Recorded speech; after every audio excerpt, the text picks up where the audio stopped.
Subscribe to KC Trichy YouTube channel. Like, share and comment.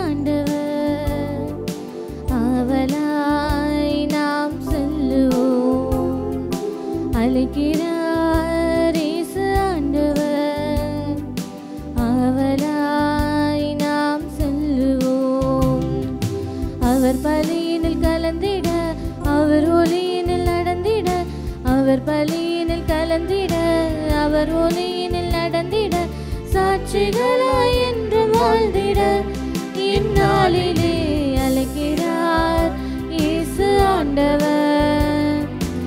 ஆவலாய் நாம் செல்லுவோம்.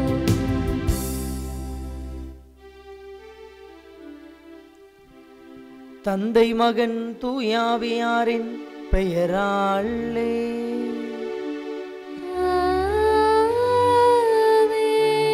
நம் ஆண்டவராகிய இயேசு கிறிஸ்துவின் அருளும் கடவுளின் அன்பும் தூயாவியாரின் நட்புறவும் உங்கள் அனைவரோடும் இருப்பதாக.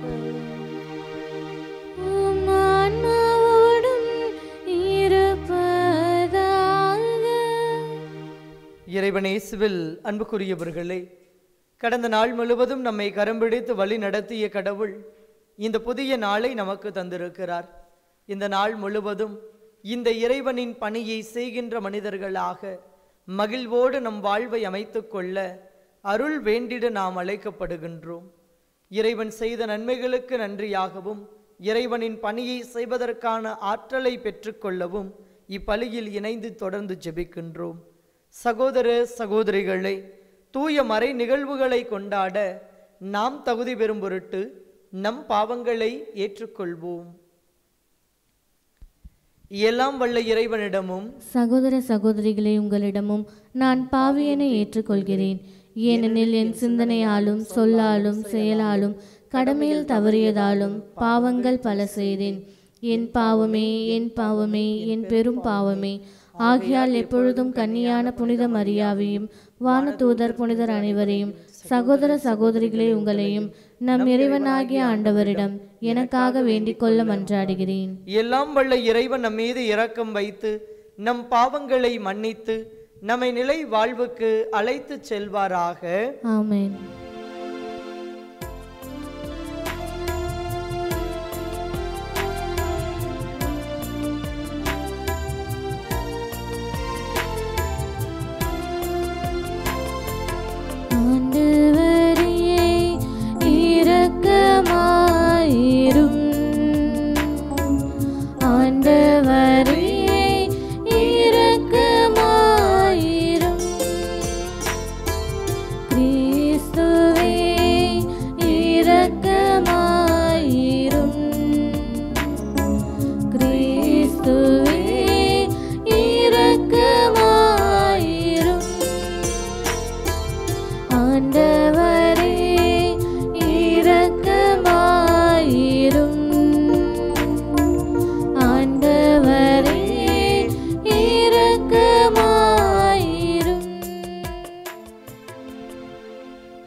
மன்றாடுவோமாக. என்றென்றும் உள்ள எல்லாம் வல்ல இறைவா, பாஸ்கா பெருவிழாவால் உலகுக்கு விண்ணக நலன்களையும் உமது திரு அவைக்கு மன்னிப்பையும் கனிவுடன் அருளுகின்றீர். இன்றைய வாழ்வில் நாங்கள் கடைபிடிப்பவை நிலை வாழ்வுக்கு எங்களை இட்டுச் செல்வனவாக.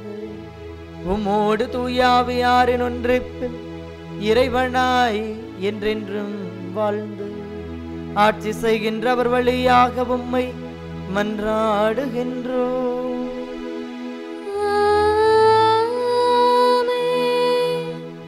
திருத்தூதர் பணிகள் நூலிலிருந்து வாசகம். அதிகாரம் 13. வசனங்கள் 44 முதல் 52 முடிய. அடுத்து வந்த ஓய்வு நாளில் ஆண்டவரின் வார்த்தையை கேட்க ஏறக்குறைய நகரத்தார் அனைவரும் கூடி வந்தனர். மக்கள் திரளை கண்ட யூதர்கள் பொறாமையால் நிறைந்து பவுல் கூறியதை எதிர்த்து பேசி அவரை பழித்துரைத்தார்கள். பவுலும் பர்னபாவும் துணிவுடன், கடவுளின் வார்த்தையை உங்களுக்குத்தான் முதலில் அறிவிக்க வேண்டியிருந்தது. ஆனால் நீங்கள் அதனை உதறித்தள்ளி நிலைவாழ்வுக்கு தகுதியற்றவர்கள் என்று உங்களுக்கு நீங்களே தீர்ப்பளித்து கொண்டீர்கள். எனவே நாங்கள் பிற இனத்தாரிடம் செல்கின்றோம். ஏனென்றால் உலகம் முழுவதும் என் மீட்பை அடைவதற்கு நான் உன்னை வேற்றினத்தாருக்கு ஒளியாக ஏற்படுத்துவேன் என்று ஆண்டவர் எங்களுக்கு கட்டளையிட்டுள்ளார் என்று எடுத்து கூறினார்கள். இதை கேட்ட பிற இனத்தார் மகிழ்ச்சி அடைந்தனர். ஆண்டவரின் வார்த்தையை போற்றி புகழ்ந்தனர். நிலைவாழ்வுக்காக குறிக்கப்பட்ட அனைவரும் நம்பிக்கை கொண்டனர். அப்பகுதி எங்கும் ஆண்டவரின் வார்த்தை பரவியது.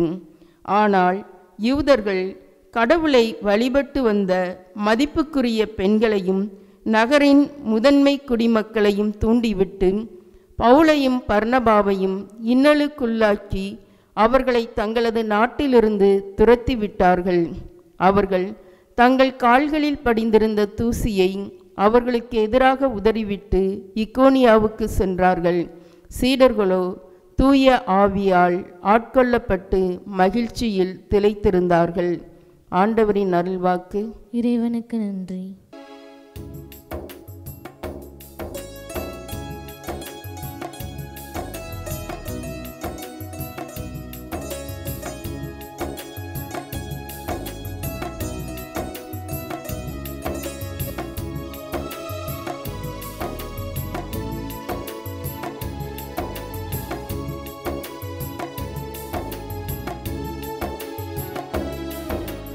நிலையில்லா உலகு நிஜமில்லா உறவு நிலையானதொன்றும் இங்கில்லை. நேற்றும் இன்றும் என்றும் மாறாத தெய்வம் நீ மட்டும் போதும் எப்போதும்.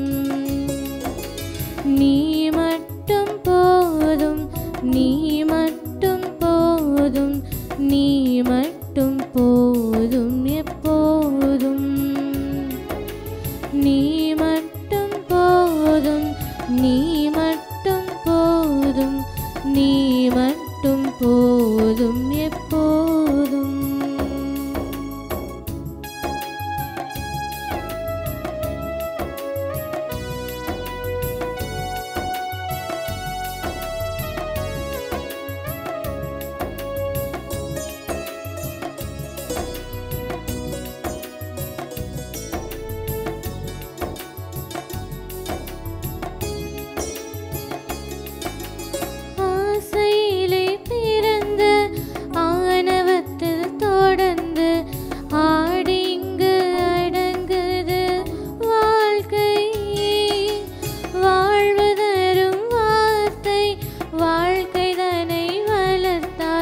வசந்தம் வந்து நம்மில் என்றும் தங்கும்.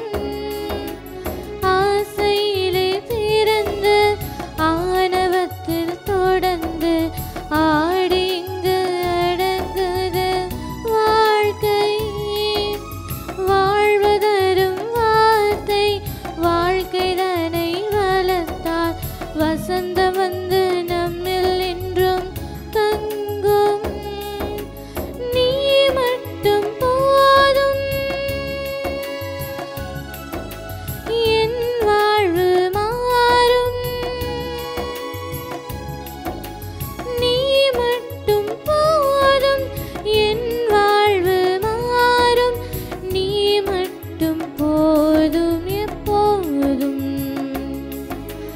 நிலையில்லா உலகு நிஜமில்லா உறவு நிலையானதொன்றும் இங்கில்லை.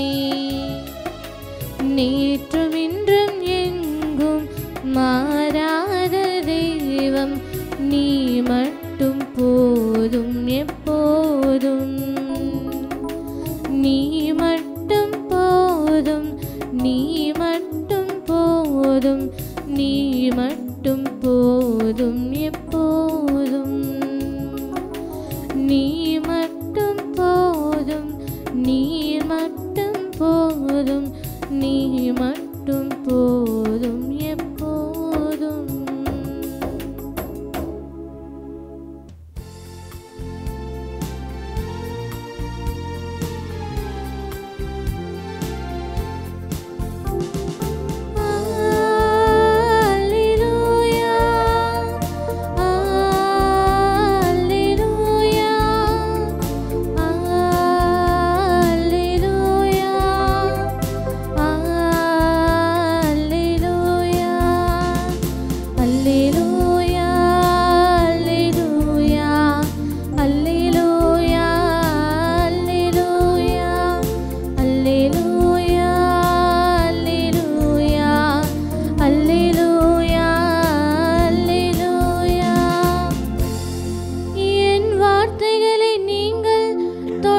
கடைபிடித்து வந்தால் உண்மையில் என் சீடர்களாய் இருப்பீர்கள். உண்மையை அறிந்தவர்களாயும் இருப்பீர்கள் என்கிறார் ஆண்டவர். அல்லேலூயா, அல்லேலூயா, அல்லேலூயா, அல்லேலூயா.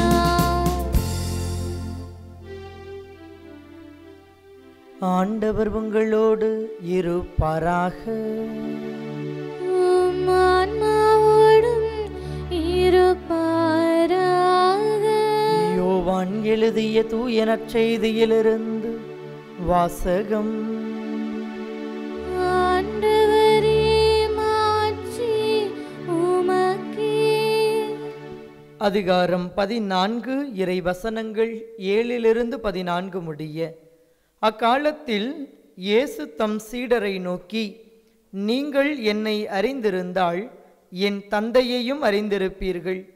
இது முதல் நீங்கள் தந்தையை அறிந்திருக்கிறீர்கள், அவரை கண்டும் இருக்கிறீர்கள் என்றார். அப்போது பிலிப்பு அவரிடம், ஆண்டவரே, தந்தையை எங்களுக்கு காட்டும், அதுவே போதும் என்றார். இயேசு அவரிடம் கூறியது, பிலிப்பே, இவ்வளவு காலம் நான் உங்களோடு இருந்தும் நீ என்னை அறிந்து கொள்ளவில்லையா? என்னை காண்பது தந்தையை காண்பது ஆகும். அப்படி இருக்க தந்தையை எங்களுக்கு காட்டும் என்று நீ எப்படி கேட்கலாம்? நான் தந்தையினுள்ளும் தந்தை என்னுள்ளும் இருப்பதை நீ நம்புவதில்லையா? நான் உங்களுக்கு கூறியவற்றை நானாக கூறவில்லை, என்னுள் இருந்து கொண்டு செயலாற்றுபவர் தந்தையே. நான் தந்தையில் இருக்கிறேன், தந்தை என்னுள் இருக்கிறார். நான் சொல்வதை நம்புங்கள். என் வார்த்தையின் பொருட்டு நம்பாவிட்டால் என் செயல்களின் பொருட்டாவது நம்புங்கள். நான் செய்யும் செயல்களை என்னிடம் நம்பிக்கை கொள்பவரும் செய்வார், ஏன் அவற்றை விட பெரியவற்றையும் செய்வார். ஏனெனில் நான் தந்தையிடம் போகிறேன் என உறுதியாக உங்களுக்கு சொல்லுகிறேன். நீங்கள் என் பெயரால் கேட்பதையெல்லாம் நான் செய்வேன். இவ்வாறு தந்தை மகன் வழியாய் மாற்றி பெறுவார். நீங்கள் என் பெயரால் எதை கேட்டாலும் செய்வேன். ஆண்டவரின் அருள்வாக்கு. கிறிஸ்துவே, உமக்கு புகழ். இறைவன் இயேசுவில் அன்புக்குரியவர்களே, இன்றைய இறை வார்த்தையின் அடிப்படையில் உங்களோடு இணைந்து சிந்திப்பதில் மகிழ்ச்சி அடைகின்றேன். ஒரு வகுப்பறையில் ஒரு ஆசிரியர் ஒரு குவளையில் பாதியளவு தண்ணீரோடு அந்த குவளையை ஒரு மேஜையின் மீதாக வைத்துவிட்டு அங்கிருந்த மாணவர்களை பார்த்து ஒரு கேள்வி எழுப்பினார். நீங்கள் மேசையின் மீது காண்பது என்ன என்ற கேள்வியை அவர் எழுப்பிய போது உடனடியாக அங்கிருந்த மாணவர்களுள் ஒவ்வொருவரும் ஒவ்வொன்றை குறிப்பிட்டார்கள். ஒருவன் தண்ணீர் தெரிகிறது என்றான், இன்னொருவன் குவளை தெரிகிறது என்றான், இன்னொருவன் பாதியளவு தண்ணீர் இருப்பது தென்படுகிறது என்றான், இன்னொருவன் வெற்றிடம் தென்படுகிறது என்றான், இன்னொருவன் காற்று இருப்பதை உணர்கிறேன் என்றான், இப்படி ஒவ்வொருவரும் ஒவ்வொன்றை சொல்லினார்கள். ஆனால் அவர்கள் சொல்லிய அத்துணையும் அங்கு இருந்தது. ஆனால் அனைத்தையும் அனைவரும் சொல்லவில்லை. அவரவர் எதை கண்டார்களோ, அவரவர் எதை பார்த்தார்களோ அதை மட்டும் அறிக்கையிட்டார்கள். அதன் அடிப்படையில் நாம் இயேசுவின் வாழ்வை உற்று நோக்குகிற போதும் கூட, இயேசு என்ற மனிதன் மனிதர்களுக்கு மத்தியில் நடமாடிய போது சுற்றி இருந்த அத்துணை பேரும் அவரை முழுமையாக அறிந்து கொள்ளவில்லை. ஒவ்வொருவரும் அவரவர் பார்வைக்கு ஏற்ப இயேசுவை உணர்ந்து கொண்டார்கள். சிலர் அவரை மருத்துவராக பார்த்தார்கள், சிலர் அவரை மாயஜாலம் செய்கின்ற நபராக பார்த்தார்கள், சிலர் அவரை இறைமகனாக பார்த்தார்கள், சிலர் அவரை ஆசிரியராக பார்த்தார்கள், சிலர் அவரை அரசராக பார்த்தார்கள். இப்படி ஒவ்வொருவரும் ஒவ்வொரு விதத்தில் அவரை பார்த்தார்கள். ஆனால் இயேசுவை பார்த்தவர்கள் அத்துணை பேருமே தங்கள் வாழ்வை நெறிப்படுத்தி கொண்டு இயேசுவின் பாதையில் தொடர்ந்து பயணிக்க வேண்டும் என்பதைத்தான் இறை வார்த்தையின் வழியாக நீங்களும் நானும் உணர்ந்து கொள்ள அழைக்கப்படுகிறோம். இந்த இயேசுவை நமது முன்னோர் வழியாக நாம் அறிந்திருக்கிறோம். இந்த அறிந்த இயேசுவின் மீதான நம்பிக்கையில் ஒவ்வொரு நாளும் வளர்ந்து கொண்டே இருக்கிறோம். நாம் கொண்டிருக்கின்ற நம்பிக்கையை நமக்கு பின் வருகின்றவர்களுக்கு அறிவிப்பவர்களாகவும் நாம் இருக்கின்றோம்.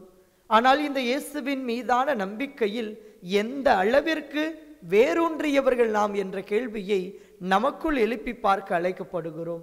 பல நேரங்களில் இந்த இயேசுவின் வார்த்தைகளை வாழ்வாக்க வேண்டும் என எண்ணுகிற போதும், இந்த இயேசு சொன்னது போலவே இந்த சமூகத்தில் இருக்க வேண்டும் என எண்ணுகிற போதும், நம்மோடு இருப்பவர்கள் பல நேரங்களில் நம்மை பார்த்து கேலி செய்வது உண்டு, ஏளனமாக பார்ப்பது உண்டு, பிழைக்க தெரியாதவன் இவன் என சொல்லுவது உண்டு. ஆனால் இத்தகைய வார்த்தைகளுக்கு மத்தியிலும் இயேசுவின் சீடர்களாக, இயேசுவின் வார்த்தையை பின்பற்றுபவர்களாக நீங்களும் நானும் இருக்க இன்றைய இறை வார்த்தை அழைப்பு தருகிறது. இன்றைய முதல் வாசகத்தில் கூட திருத்தூதர் பவுலும் பர்னபாவும் இயேசுவை பற்றி அறிவிக்கிறார்கள். இவர்கள் அறிவித்த செய்தியை கேட்டு பலரும் மனம் மாறுகிறார்கள். இந்த மனமாற்றத்தை ஏற்றுக்கொள்ள விரும்பாத அங்கிருந்த சிலர் இவர்களை அப்பகுதியை விட்டு அப்புறப்படுத்த எண்ணுகிறார்கள். தன்னை அப்புறப்படுத்தினாலும் நான் இன்னொரு இடத்திற்கு செல்வேன், நான் அறிந்த இயேசுவை அடுத்தவருக்கு அறிவிப்பேன் என்ற எண்ணம் கொண்டவர்களாக, பிறவினத்தாருக்கு இயேசுவை அறிவிப்பவர்களாக பவுல் செயல்படுவதை நாம் விவிலியத்தின் துணை கொண்டு அறிந்து கொள்கிறோம். இந்த பணியை செய்வதன் விளைவாக பல்வேறு துன்பங்களை அவர்கள் சந்தித்தார்கள். நிராகரிப்புகள் இருந்தது, எதிர்ப்புகள் இருந்தது, ஏளன பேச்சு இருந்தது. ஆனால் அனைத்திற்கு மத்தியிலும் தாங்கள் அறிந்த ஆண்டவர் இயேசுவை அறிக்கையிடுவதே தன் வாழ்வின் இலக்கு என்பதை உணர்ந்தவர்களாக செயல்பட்டார்கள். இந்த பவுலும் சரி, பர்னபாவும் சரி, இயேசுவோடு இருந்த மற்ற சீடர்களும் சரி, நிராகரிப்புகள், எதிர்ப்புகள், புறக்கணிப்புகள் என பலவற்றை சந்தித்தாலும் தாங்கள் அறிந்த இயேசுவை பல இடங்களுக்கு, பல மனிதர்களுக்கு அறிவிப்பவர்களாக மட்டுமே தங்கள் வாழ்வை அமைத்துக் கொண்டார்கள். அதிலும் குறிப்பாக இன்றைய முதல் வாசகம் குறிப்பிடுகிறது, தூய ஆவியாரின் தூண்டுதலால் மகிழ்வோடு இப்பணியை செய்தார்கள் என்று. இயேசுவின் வார்த்தையை வாழ்வாக்க விரும்புகின்ற நீங்களும் நானும் கூட இந்த இயேசுவை போல இருக்க முயலுகிற போது, இந்த இயேசுவின் வார்த்தைகளுக்கு செயல் வடிவம் கொடுக்கிற போது, எதிர்ப்புகளையும் நிராகரிப்புகளையும் சந்திக்கின்ற போது நாம் துணிவோடு இந்த இயேசுவின் மீதான நம்பிக்கையில் நிலைத்திருப்பவர்களாக மகிழ்வோடு நம் பணியை செய்ய இறை வார்த்தை நமக்கு அழைப்பு விடுக்கிறது. நம் வாழ்வில் வருகின்ற துன்பங்களை எல்லாம் ஒரு நொடி பொழுதில் மறைய செய்பவர் அல்ல இறைவன். மாறாக இந்த துன்பங்களுக்கு மத்தியிலும் எப்படி பணி செய்வது, எப்படி இந்த துன்பத்தை எதிர்கொள்வது என்பதை கற்றுத்தருபவர்தான் நாம் நம்பி பயணிக்கின்ற இந்த ஆண்டவர் இயேசு கிறிஸ்து. அவரின் பணி வாழ்வில் அவர் சந்தித்த அத்துணை சவால்களும் உங்கள் வாழ்விலும் என் வாழ்விலும் மேலோங்குகிற போது துவண்டு போய் விடாமல் இந்த இயேசுவை போல பாரமான சிலுவையோடு விழுந்த போதும் கூட எழுந்து எழுந்து நடந்த இந்த இயேசுவை போல நீங்களும் நானும் துன்பங்களை கண்டு துவண்டு போய் விடாமல் மீண்டு எழுந்து வருவதற்கான ஆற்றலை நமக்கு தரவல்லவர் இந்த இயேசு. இயேசுவோடு உடன் பயணித்த திருத்தூதர்களின் வாழ்வை நாம் சீர்தூக்கி பார்க்கிற போதும், திருப்பி பார்க்கிற போதும் எத்தனையோ துன்பங்கள், ஆனால் துன்பங்களுக்கு மத்தியிலும் இந்த இயேசுவுக்கு சான்று பகர்ந்தார்கள் என்பதை நாம் உணர்ந்து கொள்ள முடியும். இன்றைய நற்செய்தி வாசகத்தில் கூட பிலிப்பை குறித்து நாம் வாசிக்க கேட்டோம். யார் இந்த பிலிப்பு என்று சீர்தூக்கி பார்க்கின்ற போது 5000 பேருக்கு ஆண்டவர் இயேசு கிறிஸ்து உணவை பகிர்ந்தளித்த போது நம்மிடம் 5 அப்பங்களும் 2 மீன்களும் தானே இருக்கிறது. இதை கொண்டு எப்படி இத்தனை பேருக்கு கொடுக்க முடியும் என்ற கேள்வியை எழுப்பியவர். தொடக்கத்தில் இந்த பிலிப்பு என்பவர் திருமுழுக்கு யோவானின் சீடர்களுள் ஒருவராக இருந்தார். இதோ கடவுளின் செம்மறி என திருமுழுக்கு யோவான் சுட்டி காட்டிய போது இந்த திருமுழுக்கு யோவானின் வார்த்தைகளின் அடிப்படையில் இயேசுவை பின்பற்றி வந்த திருமுழுக்கு யோவானுடைய சீடர்களுள் முதன்மையானவர் இந்த பிலிப்பு. இயேசுவோடு பயணித்த போதும் அவர் செய்த பல அரும் அடையாளங்களை கண்டிருந்த போதும் ஐயம் அவர் உள்ளத்தில் பல நேரங்களில் மேலோங்கி இருந்தது.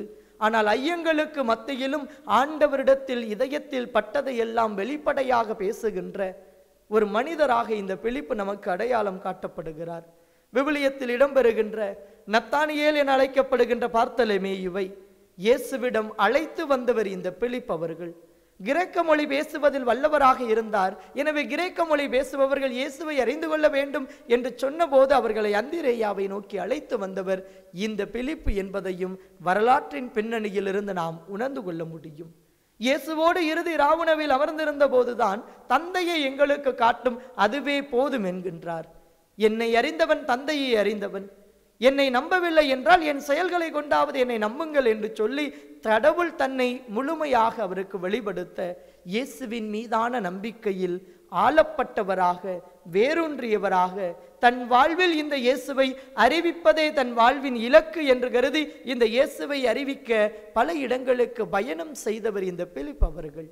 இவரின் இறுதி வாழ்வை சிறிதூக்கி பார்க்கிற போதும் கூட இயேசுவை பற்றி அறிவித்ததன் விளைவாக சிலுவையில் அறையப்பட்டு கல்லால் எரியப்பட்டு தன் இன்னுயிரை தியாகம் செய்தவர். அறிந்த ஆண்டவரை அறிவிப்பதற்காக தன் உயிரையும் இழக்க துணிந்த இந்த பிலிப்பு இன்று நமக்கு முன்னுதாரணமாக தரப்படுகின்றார். இந்த திருத்தூதர்களாக அனைவரையுமே நம் வாழ்வில் இதயத்தில் இருத்தி சிந்தித்து பார்ப்போம். துன்பங்களுக்கு மத்தியிலும் இயேசுவை பற்றி பேசினால் பலவிதமான ஏச்சு பேச்சுக்களும் துயரங்களும் மட்டுமே கிடைக்கும் என்பதை அறிந்த போதிலும் கூட எப்படி இப்பணியை செய்வதற்கு இவர்கள் ஆற்றல் பெற்றார்கள்? ஒரு விதத்தில் அவர்கள் ஆற்றல் பெற்றது தூய ஆவியானவரின் தூண்டுதல் என்பதை நாம் அறிந்திருந்தாலும் துன்பங்களுக்கு மத்தியில் மீண்டும் துன்பங்களை எதிர்கொள்ளும் வண்ணமாக மகிழ்வோடு பணி செய்தார்கள் என இறை வார்த்தை நமக்கு சுட்டி காட்டுகிறது. இந்த உண்மையான மகிழ்ச்சி இன்று உங்களிடத்திலும் நம்மிடத்திலும் இருக்கிறதா? துன்பம் வருகிற போது கடவுளே உனக்கு கண்ணில்லையா என்று கேட்கின்ற மனிதர்களாகத்தான் பல நேரங்களில் நாம் இருந்து கொண்டிருக்கிறோம். துன்பங்களை தருகின்ற இறைவன் இத்துன்பங்களை எதிர்கொள்வதற்கான ஆற்றல் தருவார் என்பதை நீங்களும் நானும் பல நேரங்களில் உணர தவறி போகின்றோம். ஆனால் கடந்து வந்த பாதைகளை திரும்பி பாருங்கள். நம் வாழ்வில் எத்தனையோ இடர்பாடுகளை சந்தித்திருப்போம். அந்த திருத்தூதர்கள் சந்தித்தது போல நம் வாழ்வில் எத்தனையோ நன்மைகளை நாம் செய்திருந்தாலும் கூட எத்தனையோ விதமான இடர்பாடுகளையும் எதிர்ப்புகளையும் துன்பங்களையும் நாமும் நமது வாழ்வில் கடந்து வந்திருப்போம். கடந்து வந்த துன்பங்களை எல்லாம் எதிர்கொள்வதற்கு ஆற்றல் தந்தவர் இன்று நமது வாழ்வில் நாம் எண்ணிக்கொண்டிருக்கின்ற துன்பங்களை எதிர்கொள்ள ஆற்றல் தராதவர் அல்ல என்பதை இதயத்தில் இருத்தி கொண்டு இயேசுவின் மீதான நம்பிக்கையில் இன்னும் வேரூன்றியவர்களாக துன்பங்களுக்கு மத்தியிலும் சென்ற இடமெல்லாம் நன்மை செய்த இயேசுவை போல நீங்களும் நானும் நன்மைகளை மட்டுமே அடுத்தவர்களுக்கு செய்கின்ற நபர்களாக தொடர்ந்து இருப்பதற்கான ஆற்றலை வேண்டி இப்பலியில் இணைந்து பக்தியோடு ஜெபிப்போம்.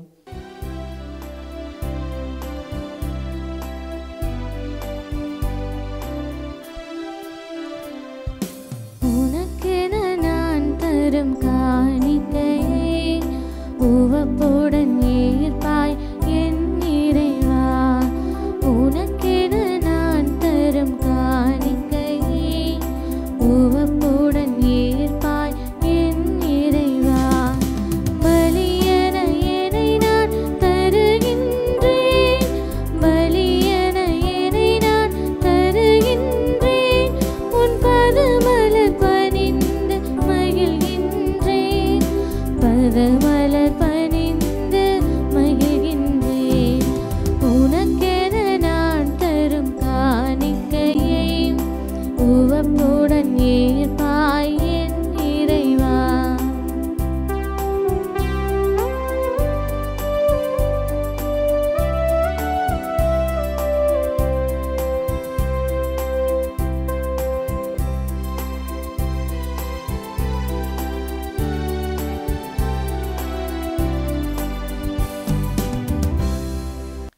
சகோதர சகோதரிகளே, என்னுடையதும் உங்களுடையதுமான இப்பலி எல்லாம் வல்ல தந்தையாகிய இறைவனுக்கு ஏற்றதாகும்படி மன்றாடுங்கள்.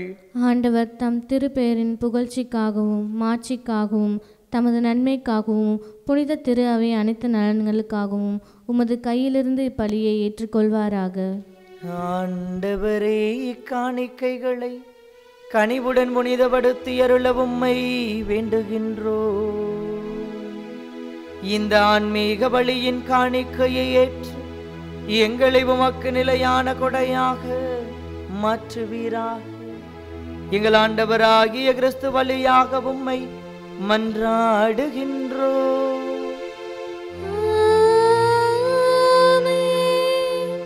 ஆண்டவர் உங்களோடு இருப்பாராக.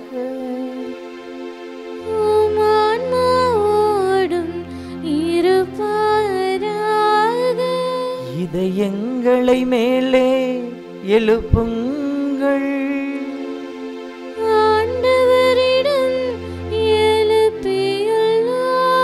நம் இறைவனாகிய ஆண்டவருக்கு நன்றி கூறுவோம்.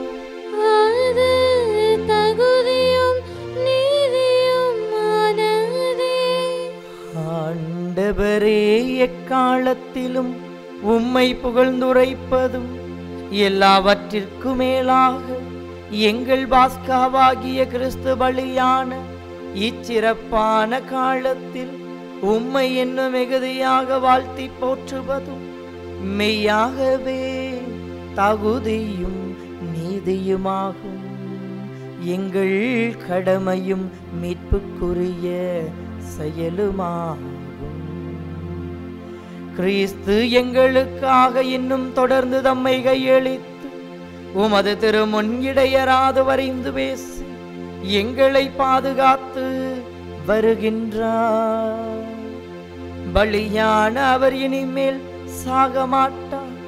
கொலை செய்யப்பட்ட அவர் என்றும் வாழ்கின்றார். ஆகவே பாஸ்கா மகிழ்ச்சி பொங்க அனைத்துலகின் மாந்தர் அனைவரும் அக்களிக்கின்றனர். அவ்வாறே ஆற்றல் மிக்கோரும் அதிகாரம் கொண்ட தூதர்களும் உமது மாட்சியை புகழ்ந்து பாடி முடிவின்றி பாடுவதாவது: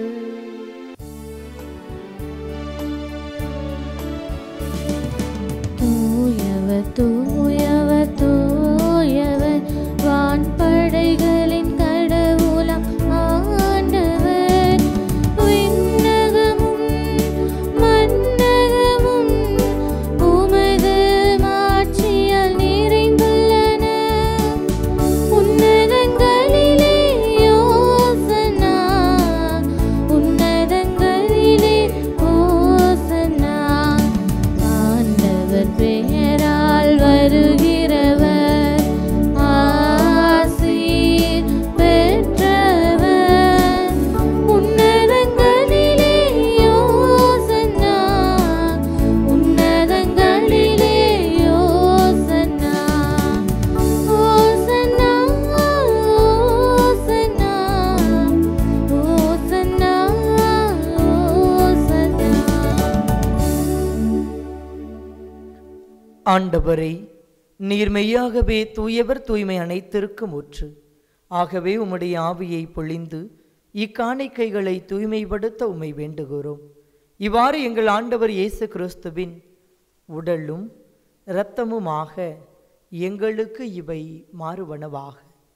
அவர் பாடுபட உளம் கனிந்து தம்மை கையளித்த போது அப்பத்தை எடுத்து நன்றி செலுத்தி அதை பிட்டு தம் சீடர்களுக்கு அளித்து அவர் கூறியதாவது: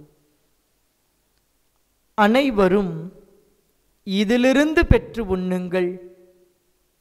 ஏனெனில் இது உங்களுக்காக கையளிக்கப்படும் என் உடல்.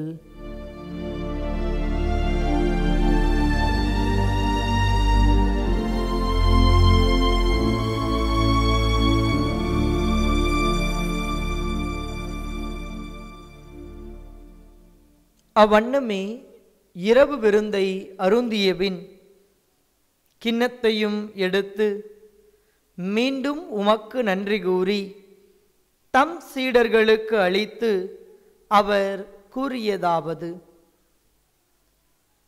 அனைவரும் இதிலிருந்து பெற்று பருகுங்கள், ஏனெனில் இது புதிய நிலையான உடன்படிக்கைக்கு உரிய என் இரத்தத்தின் கிண்ணம்.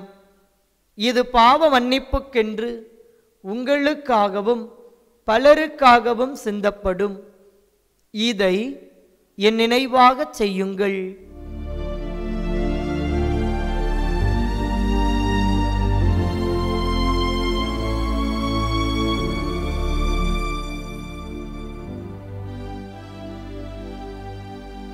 நம்பிக்கையின் மறைபொருள்.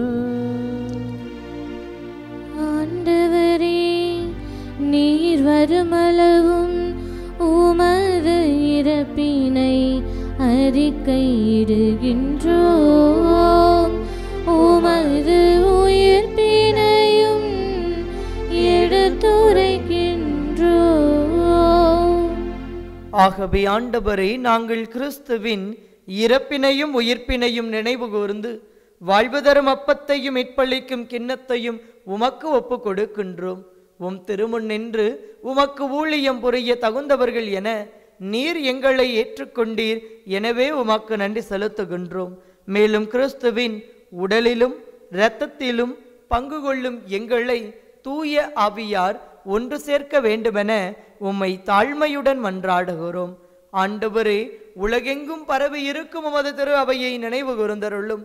எங்கள் திருத்தந்தை பிரான்சிஸ், எங்கள் ஆயர் ஆரோக்கியராஜ், எல்லா திருநிலையினராகிய அனைவரோடும் உமது திரு அவை அன்பில் நிறைவு பெறச் செய்தருளும்.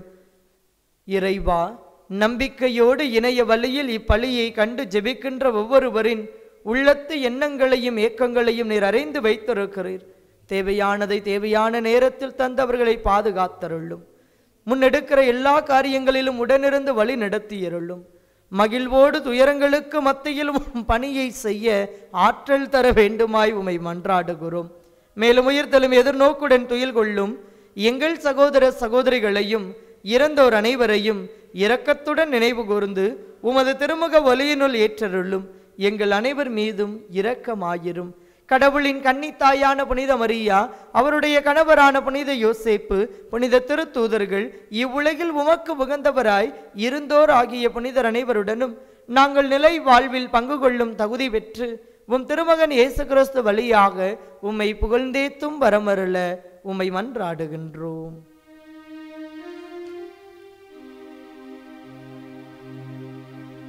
இவர் வழியாக இவரோடு இவரில் எல்லாம் வல்ல இறைவனாகிய தந்தையே,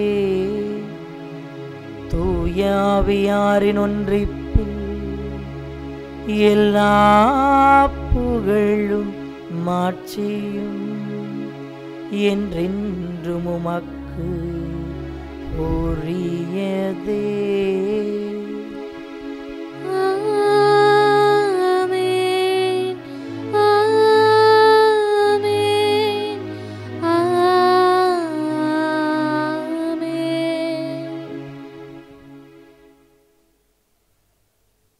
மீட்பரின் கட்டளையால் கற்பிக்கப்பட்டு இறை படைப்பினையால் பயிற்சி பெற்ற நாம் துணிந்து சொல்லுவோம்: விண்ணுலகில் இருக்கின்ற எங்கள் தந்தையே, உமது பெயர் தூயது என போற்ற பெறுக. உமது ஆட்சி வருக. உமது திருவுளம் விண்ணுலகில் நிறைவேறுவது போல மண்ணுலகிலும் நிறைவேறுக. எங்கள் அன்றாட உணவை இன்று எங்களுக்கு தாரும். எங்களுக்கு எதிராக குற்றம் செய்வோரை நாங்கள் மன்னிப்பது போல எங்கள் குற்றங்களை மன்னியும். எங்களை சோதனைக்கு உட்படுத்தாதேயும், தீமையிலிருந்து எங்களை விடுவித்தருளும். ஆண்டவரை, தீமை அனைத்திலும் இருந்து எங்களை விடுவித்து எங்கள் வாழ்நாளில் அமைதியை கனிவுடன் அருள உம்மை மன்றாடுகிறோம். உமது இரக்கத்தின் உதவியால் நாங்கள் பாவத்திலிருந்து எப்போதும் விடுதலை பெற்று யாதொரு கலக்கமும் இன்றி நலமாயிருப்போமாக. நாங்கள் எதிர்நோக்கி இருக்கும் பேரின்பத்திற்காகவும் இமிட்பராகிய இயேசு கிறிஸ்துவின் வருகைக்காகவும் காத்திருக்கின்றோம். ஏனெனில் ஆட்சியும் வல்லமையும் மாட்சியும் என்றென்றும் உமதே. ஆண்டவரே இயேசு கிறிஸ்துவே, அமைதியை உங்களுக்கு விட்டுச் செல்கிறேன், என் அமைதியையே உங்களுக்கு அளிக்கின்றேன் என்று உம் திரு தூதர்களுக்கு மொழிந்தீரே. எங்கள் பாவங்களை பாராமல் உமது திரு அவையின் நம்பிக்கையை கண்ணோக்கி உமது திருவுளத்திற்கு ஏற்ப அதற்கு அமைதியையும் ஒற்றுமையையும் அளித்தருள்வீராக. என்றென்றும் வாழ்ந்து ஆட்சி செய்கின்றவர் நீரே.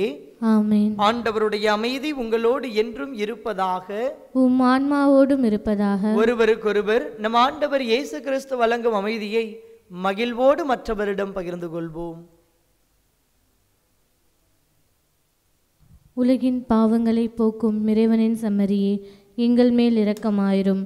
உலகின் பாவங்களை போக்கும் இறைவனின் செம்மறியே, எங்கள் மேல் இரக்கமாயிரும்.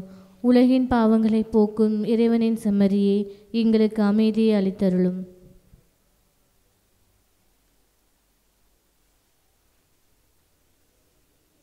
இதோ இறைவனின் செம்மறி, இதோ உலகின் பாவங்களை போக்குபவர். செம்மறியின் விருந்துக்கு அழைக்கப் பெற்றோர் பேறு பெற்றோர். ஆண்டவரே, நீர் என் இல்லத்தில் எழுந்தருள நான் தகுதியற்றவள். ஆனால் ஒரு வார்த்தை மட்டும் சொல்லியருளும், எனது ஆன்மா நலமடையும். ஆசை திருவிருந்துக்கான மன்றாட்டு. ஆண்டவரே, நீர் என் இல்லத்தில் எழுந்தருள நான் தகுதியற்றவன்.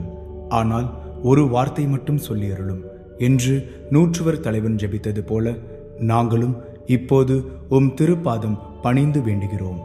இனிய இயேசுவே, நாங்கள் தகுதியற்றவர்களாய் இருந்தாலும் எங்கள் தகுதியின்மையை பாராமல் நீர் எங்கள் உள்ளங்களில் எழுந்து வாரும். உம் அன்பிலும் அருளிலும் நாங்கள் நிலைத்திருக்க எம்முள் எழுந்து வாரும். உம் பிள்ளைகளாக உயிருள்ள உண்மை சாட்சிகளாக உமது நற்செய்தின்படி வாழ்பவர்களாக எங்களை உருமாற்ற வாரும். தந்தையின் திருவுளப்படி வாழ்ந்திட எங்களுக்கு துணை புரிந்திட வாரும். நன்மை செய்வதில் ஆர்வமுள்ளவர்களாய் தீமைகள் அனைத்திலிருந்தும் விடுதலை பெற்றவர்களாய் வாழவும் எங்களை வழிநடத்த வாரும். எல்லா நலன்களும் வளங்களும் எங்களை நிரப்ப வாரும். ஆமேன். என்னாலும் நான் உங்களோடு இருக்கிறேன் என்ற இறைவன் அப்பத்தின் வடிவில் நம் மத்தியில் எழுந்தருளி நம் இதயத்தில் குடிகொண்டிருக்கிறார். இந்த இறைவனின் உடனிருப்பை உணர்ந்தவர்களாக அவரை பாடி துதிப்போம்.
ஆண்டவரே, எத்தனையோ துன்பங்களும் இடர்பாடுகளும் வாழ்வில் சூழ்ந்த போதெல்லாம் எங்களை நீர் நினைக்க தவறினீரோ என்ற ஐயத்தோடு எங்கள் வாழ்வை அமைத்திருக்கிறோம். நன்மைகளை செய்கிற எங்களுக்கு ஏன் இந்த துன்பம் என்ற எண்ணமானது பல நேரங்களில் உம்மீது நாங்கள் கொண்டிருந்த நம்பிக்கையிலிருந்து எங்களை விலகிச் செல்ல வைத்திருக்கிறது. ஆனால் நீர் தந்த துன்பங்கள் அனைத்தையும் எதிர்கொள்வதற்கான ஆற்றலை நீர் எங்களுக்கு தந்தீர் என்பதை நாங்கள் உணர்ந்து கொள்ள பல நேரங்களில் தவறி இருக்கின்றோம். தவறிய தருணங்களுக்காக மனம் வருந்துகிறோம். நீர் எங்களோடு எப்போதும் உடன் இருக்கின்றீர், எங்களை பாதுகாக்கின்றீர், வழி நடத்துகின்றீர் என்பதை நாங்கள் இன்னும் ஆழமாக உணர்ந்து கொண்டு உம்மீதான நம்பிக்கையில் தொடர்ந்து பயணிக்க ஆற்றல் தந்தருள்ள வேண்டுமாய் உம்மை இணைந்து பாடுகிறோம்.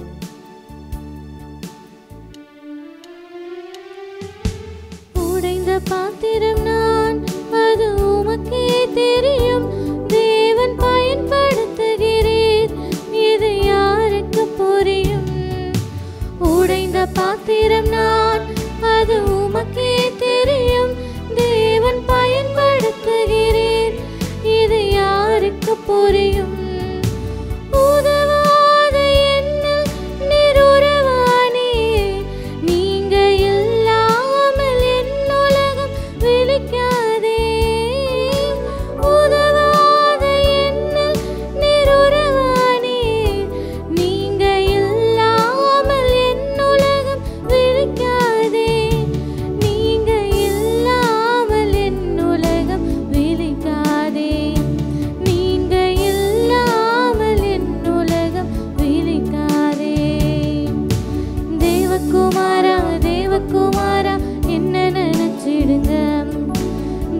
தேவகுமாரா தேவகுமாரா கொஞ்சம் நினைச்சிடுங்க. நீங்க நினைச்சா ஆசீர்வாதந்தா. என்ன மறந்தா எங்கே போவேன்னா. நீங்க நினைச்சா ஆசீர்வாதந்தா. என்ன மறந்தா எங்கே போவேன்னா. தேவகுமாரா தேவகுமாரா என்ன நினைச்சிடுங்க. தேவகுமாரா தேவகுமாரா கொஞ்சம் நினைச்சிடுங்க. என் வலுவெண்மையில் உமது வல்லமை வெளிப்படும் என்ற பவுலடியாரைப் போல உம்மோடு பயணித்த சீடர்கள் சந்தித்த இடர்பாடுகளுக்கு மத்தியிலும் உம்மை அறிவிப்பதில் ஆர்வம் கொண்டவர்களாக மகிழ்வோடு உம் பணியை செய்தது போல நாங்களும் எங்கள் வாழ்வில் உடைந்து போன பாத்திரமாக எங்கள் வாழ்வை உம்மிடமிருந்து அகற்றிக் கொண்டு துன்பங்களுக்கு மத்தியில் உம்மை உதறி தள்ளினாலும் கூட மீண்டும் மீண்டுமாக இறை வார்த்தையின் வழியில் எங்களை ஒன்றிணைத்து உறுதிப்படுத்தி எதிர்வரும் அத்துணை துயர்களையும் எதிர்த்து நிற்க ஆற்றல் தருகின்ற இறைவா உம்மை உணர்ந்து கொண்டு எங்கள் வாழ்வை நெறிப்படுத்திக் கொண்டு ஒவ்வொரு நாளும் மகிழ்வோடு உம் பணியை செய்ய ஆற்றல் தாரும் இறைவா.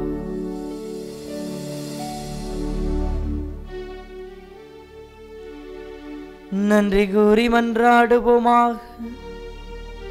ஆண்டவரே, தூய மறை நிகழ்வுகளின் கொடைகளை பெற்றுக்கொண்ட நாங்கள் உம்மை பணிவுடன் வேண்டுகின்றோம். அதனால் தமது நினைவாக நாங்கள் செய்யுமாறு உம் திருமகன் கட்டளையிட்டவை எங்களை அன்பின் வளர்ச்சிக்கு இட்டு செல்வனவாக எங்கள் ஆண்டவராகிய கிறிஸ்து வழியாக உம்மை மன்றாடுகின்றோம்.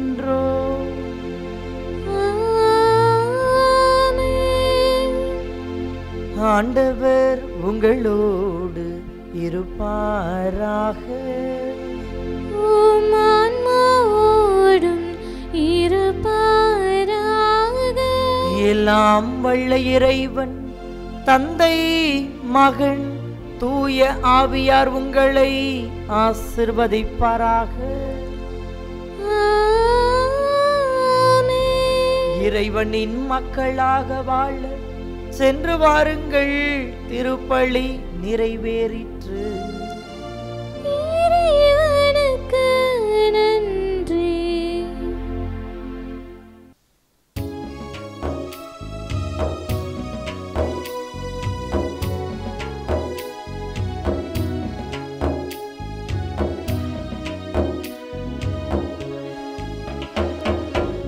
ஆரோக்கியத்தாயே அம்மா அம்மா உந்தன் அருள் பதம் நாடி வந்தேன். மயங்கிடும் மனதினில் மரியே என் அன்னையே இறையருள் நிறையச் செய்வாய். ஆரோக்கியத்தாயே அம்மா அம்மா உந்தன் அருள் பதம் நாடி வந்தேன். மயங்கிடும் மனதினில் மரியே என் அன்னையே இறையருள் நிறையச் செய்வாய்.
தூய ஆவியாரின் பெயராலே ஆமென்.